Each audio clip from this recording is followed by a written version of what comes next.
Hello friends, இப்போ பர்சன்டேஜில் இந்த சம் வந்து எப்படி சால்வ் பண்ணுறதுன்னு பார்க்கலாம். A student gets 31% mark in an exam. ஒரு ஸ்டூடெண்ட் வந்து எக்ஸாமில் வந்து 31% வந்து மார்க் வந்து வாங்குகிறான். But fails by 12 marks. ஆனால் வந்து ஃபெயில் ஆகிடுறான். 12 மார்க்கில் ஆனால் ஃபெயில் ஆகிடுறான் அவன்.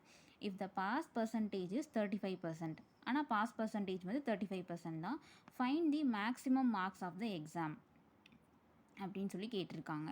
இதை நம்ம இப்போ சால்வ் பண்ணலாம். அவன் வாங்கினது 31%, பாஸ் பர்சன்டேஜ் வந்து 35%. அவன் ஃபெயில் ஆனது வந்து 12 மார்க்ஸில் ஃபெயில் ஆகிட்டான்.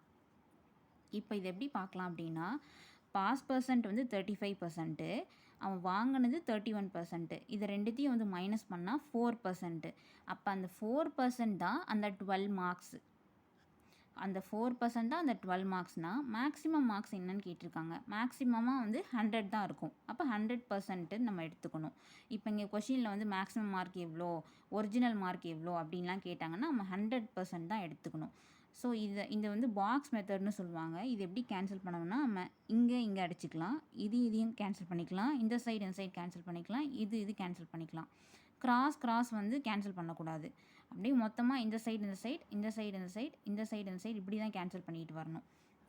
ஸோ இதை இப்போ நம்ம கேன்சல் பண்ணால் எக்ஸ் இஸ் ஈக்குவல் டு 300ன்னு கிடச்சிச்சு. இப்போ 100 × 3 தான் மீதி இருக்கும். So X is equal to 300 கிடச்சிச்சு. ஸோ இப்படி தான் இதை சால்வ் பண்ணணும்.